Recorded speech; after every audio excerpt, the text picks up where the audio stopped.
The plans would require coordination with Egypt, which has so far refused to allow large numbers of people from Gaza to cross the border into that country. The Biden administration apparently is considering a plan to allow an unknown amount of Gazans into America. Take a look. This news exclusively on CBS News. The Biden administration is considering a plan to allow some Palestinian refugees to come here to the United States.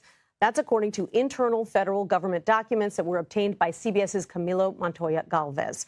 According to the plan, some Palestinians fleeing the war would be offered a permanent safe haven here in the U.S. And one option under consideration is to allow those who have immediate family members who are either American citizens or permanent residents to enter the country if they pass various background checks first. The plans would require coordination with Egypt, which has so far refused to allow large numbers of people from Gaza to cross the border into that country. Yeah, there's so much here. I mean, first off, we've let in, the common number is that we've let in 7 million illegals in the last 3 years. I heard RFK Jr. say 10 million a couple of days ago. So somewhere between, let's say, 7 and 10 million. We have no idea what these people believe or anything else. But in Gaza specifically, obviously there are good Gazans, but their entire education system has been about teaching about killing the Jews and hating the West. I suspect you don't think this is the best idea, and perhaps you'll take some more in Canada. Would that be cool? Yeah, I hope not. But let me break that. You're exactly right that there's a lot to discuss here. So number one, I might get some of the numbers wrong, so forgive me. I may be off by 1 or 2%. So there was a Pew study conducted several years ago across many Islamic countries where they asked people, their level of Jew hatred, and typically it varied from 95 to 99% of the polled people. Now imagine for a second. You might be off by 1% or 2%. Exactly. So in the Palestinian territories, I think it was in the high 90s. Now let's put in another number.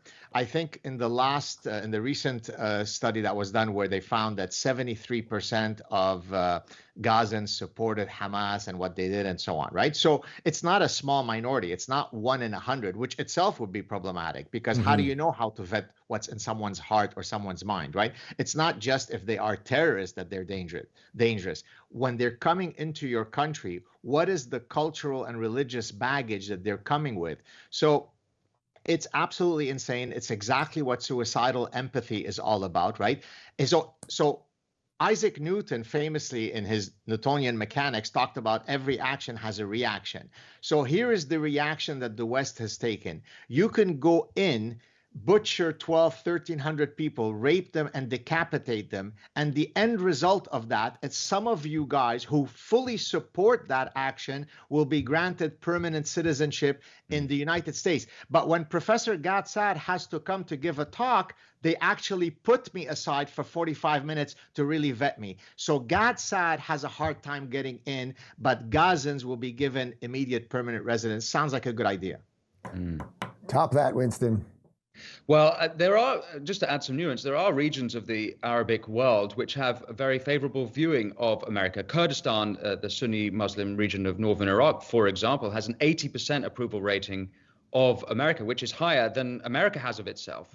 And so there are regions that it would be okay, but you can rest assured that if you're from Gaza, you are not going to be pro-American. And so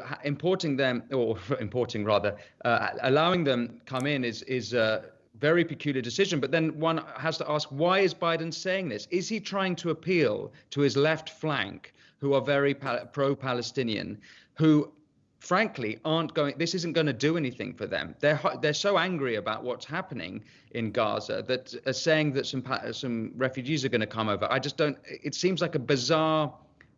Is it for the election? I don't know if you guys have any insight why he would even bother saying something. Yeah, I think you could just be importing new voters, which is largely what I think is exactly what they're doing with the border right now. You could send a whole bunch of Somalis to Minnesota or to Minneapolis. They're calling him Genocide Joe at the moment. They don't like him. This is one thing that's quite interesting seeing now the protests is that both the left and the right hate Joe Biden because they both have their problems with him because of this war.